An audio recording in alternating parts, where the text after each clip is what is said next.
काही आपल्याकडे येऊ शकतो आणि त्याच्यातून महाबरोबर किंवा भाजप नाही, असं आहे की अनेक जण संपर्कात आहे. त्यापैकी काँग्रेसच्या एका गटाला सुद्धा असं वाटतं की शहरात आपण जनतेला काय उत्तर द्यायची. उद्या शहरामध्ये विकासच झाला नाही. या शहराचे स्वच्छतेचे विषय आहे, विजेच्या संदर्भातले विषय आहे.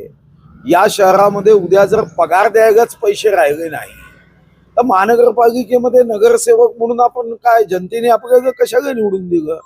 आणि ज्या पद्धतीने या शहरामध्ये विकासाचा विश्वास आमच्यावर आहे, त्या माध्यमातून काँग्रेसच्या काही नगरसेवकांची इच्छा आहे. पण प्रत्येकाला एकच वाटतं की मी यायला तयार आहे, तुम्ही थोडा मोठा गट करा.